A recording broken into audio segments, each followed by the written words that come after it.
ತಾಳಿಗಳನ್ನು ಕದ್ದ ಕಳ್ಳನ ಬಂಧನ. ಲಕ್ಷ್ಮೇಶ್ವರ ಬಸ್ ನಿಲ್ದಾಣದಲ್ಲಿ ಏಪ್ರಿಲ್ 10ರಂದು ಮಹಿಳೆಯರ ಕತ್ತಿನಲ್ಲಿದ್ದ ತಾಳಿಗಳನ್ನು ಕಳ್ಳತನ ಮಾಡಿದ ಖದೀಮನನ್ನು ಪೊಲೀಸರು ಬಂಧಿಸಿ ಆತನಿಂದ ಅಂದಾಜು 4 ತಾಳಿಗಳನ್ನು ವಶಪಡಿಸಿಕೊಂಡಿದ್ದಾರೆ.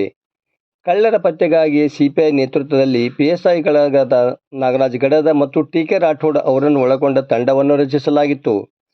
ಕಾರ್ಯಾಚರಣೆ ನಡೆಸಿ ಕಳ್ಳ ರಾಜವೀರ ರೈಮು ಕಾಳೆ ಎಂಬಾತನನ್ನು ಬಂಧಿಸಿ ಆತನಿಂದ ₹2.20 ಲಕ್ಷ ಮೌಲ್ಯದ 16 ಗ್ರಾಂ ತೂಕದ ಬಂಗಾರದ ಆಭರಣಗಳನ್ನು ವಶಪಡಿಸಿಕೊಳ್ಳಲಾಗಿದೆ. ಅದರಂತೆ ಲಕ್ಷ್ಮೇಶ್ವರದ ಬಸ್ ನಿಲ್ದಾಣದಲ್ಲಿ ಈಚೆಗೆ ವ್ಯಕ್ತಿಯೊಬ್ಬರನ್ನು ಹೆದರಿಸಿ ಅವರಿಂದ ₹7,700 ಹಣಗಳನ್ನು ಕಸಿದುಕೊಂಡಿದ್ದ ಆರೋಪಿಯನ್ನು ಸಹ ಪೊಲೀಸರು ವಶಕ್ಕೆ ಪಡೆದುಕೊಂಡಿದ್ದಾರೆ. ಅಲ್ಲದೆ ಆತನಿಂದ ಹಣವನ್ನು ವಸೂಲು ಮಾಡಿದ್ದಾರೆ. ಆರೋಪಿಗಳನ್ನು ಪತ್ತೆ ಹಚ್ಚುವಲ್ಲಿ ಯಶಸ್ವಿಯಾದ ಪೊಲೀಸರನ್ನು ಜಿಲ್ಲಾ ಪೊಲೀಸ್ ವರಿಷ್ಠಾಧಿಕಾರಿಗಳು ಅಭಿನಂದಿಸಿದ್ದಾರೆ. ವರದಿ ನಾಗರಾಜ್ ಹಣಿಗೆ, ಪ್ರಜಾಧ್ವನಿ, ಲಕ್ಷ್ಮೇಶ್ವರ.